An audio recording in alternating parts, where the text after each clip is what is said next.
India के मारूफ आलिम शाही इमाम पंजाब के बयानात के लिए मौलाना उस्मान थेरेपी को सब्सक्राइब करें। सलाम ने तय किया। सैयदना अम्मार बिन यासिर रज़ियल्लाहु तआला अन्हु फरमाते हैं, अम्मार बिन यासिर रज़ियल्लाहु तआला अन्हु फरमाते हैं कि मेरी वालिदा सबसे पहली शहीद है इस्लाम की। फरमाते हैं मेरे वालिद पर इतना तशद्दुद हुआ, वो भी अल्लाह को प्यारे हो गए, शहीद हो गए। फरमाते हैं कि मुझे इतना अबू जहल, उतबा, उमैया, अब्दुल्ला बिन मुईद इतना मारते थे, वो ज़हनी तौर पर कुछ घंटों के लिए दिमाग खो जाते थे, अपना होश ही नहीं रहता था कि मैं क्या बोल रहा हूं, मैं कहां हूं, मैं इतना मारते थे उनको, अम्मार बिन यासिर रज़ियल्लाहु तआला अन्हु को।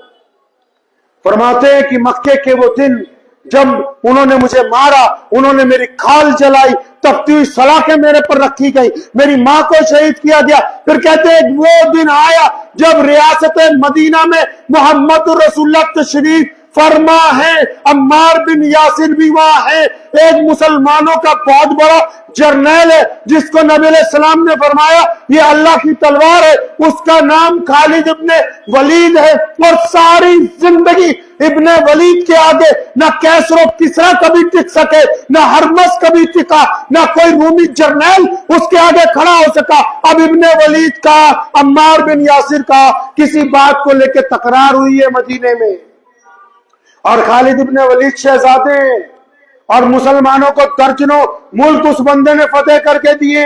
नबी अलैहिस्सलाम का फतेह मक्का के दिन फौज का हर अव्वल दस्ता जो होता है उसका कमांडर खालिद इब्ने वलीद है।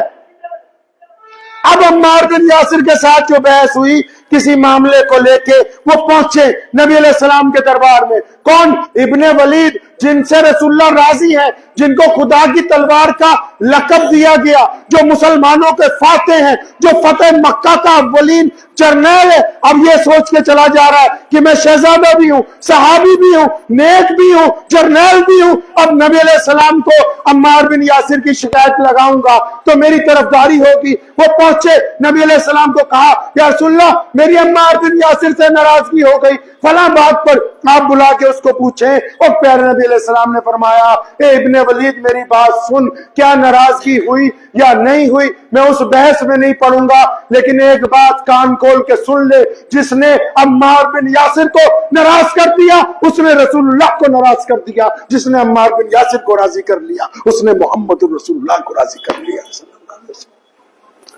अम्मार बिन यासिर फरमाते हैं कि मेरा सीना इतना चौड़ा हुआ, वो सारी 14 साल की तकलीफें भूल गई,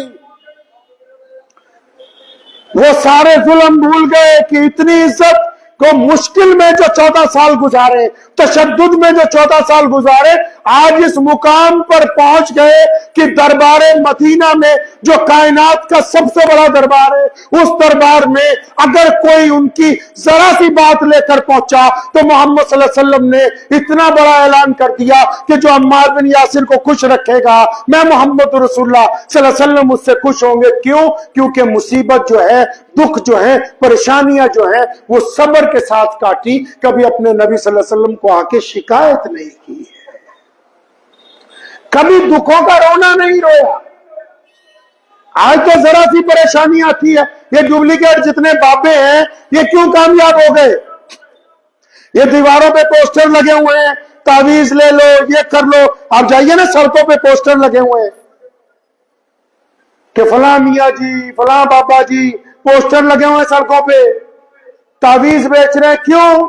अरे जिनको मुसीबतों का सामना करना नहीं आता, जिनको दुख में सब्र करना नहीं आता, जिनको परेशानी में अपने रब को पुकारना नहीं आता, वो तड़पते फिरते हैं जरा सी बात पर, कभी इसके आगे जाके मन्नत मांगते, कभी उसके आगे, और फिर ऐसे ही डुप्लीकेट चोरों के हाथ लग जाते हैं जो कहते हैं कि हम घर में सुकून ले आएंगे, हम तुम्हारा इश्क दिलवा देंगे, हम तुम्हारी परेशानी दूर कर देंगे, हम तुम्हारा जादू दूर कर देंगे, और फिर जाके उनको 5-5, 10-10 हजार देके फिर टिक के बैठते हैं। वहां से भी इनको धोखा ही हासिल होता है। ये बेयकीनी है जिस वजह से ये दर दर की ठोकरें खाते हैं। वो सर नहीं जो हर दर पर झुके, वो सर नहीं है जो हर दर पर झुके, और वो दर भी नहीं जिस पर हर सर न झुके। جو سر ہر ایک دروازے پہ جھک جائے وہ کیسا سر ہے؟ جو یہ بھی نہیں دیکھتا کہ دروازہ کس کا ہے، جو یہ بھی طے نہیں کرتا کہ اس دروازے پر مانگنا چاہیے کہ نہیں چاہیے۔ کہا نا اس نے کہ خدا سے مانگ، کہ یہی وہ در ہے جہاں پر کوئی بے عزتی نہیں ہے۔ ہم جا رہے، ذرا سی مصیبت آ رہی، کبھی یاروں دوستوں کو، کبھی رشتہ داروں کو، کبھی پڑوسیوں کو بار بار پوچھ رہے کہ اتنے پیسے ادھار دے دے گا، اتنا پیسہ ادھار دے دے گا، اتنی چیز ادھار دے دے گا۔ اپنے آپ سے ادھار کیوں نہ کر لیں؟ بینکوں سے ادھار لے کے خوشیاں خریدنے والوں، تمہاری شادی میں اتنے قرضے ہوتے ہیں کہ دوسرے دن صبح کو مہینے کی قسطیں دینے کے لیے تمہارے ماں باپ کو، تمہارے بھائیوں کو سارا دن ادھر ادھر دوڑنا پڑتا ہے، کیونکہ جو خوشیاں تم نے خریدی ہیں، جو بینڈ باجے تم نے بجائے ہیں، جن ڈیجوں کی دھڑک کے اوپر تم ناچتے رہے ہو، وہ سارے کا سارا ادھار کا مال ہے۔ تم اس میں عزت سمجھتے ہو، یہ عزت نہیں ہے، بے عزتی تو تمہارے دروازے پر کھڑی ہے، جو صبح کو قسط لینے والا بھاگا ہوا آ رہا ہے تمہیں ذلیل کرنے کے لیے۔ بیمار ہو گئے تو کیا ہو گیا؟ کوئی مصیبت آ گئی ہے؟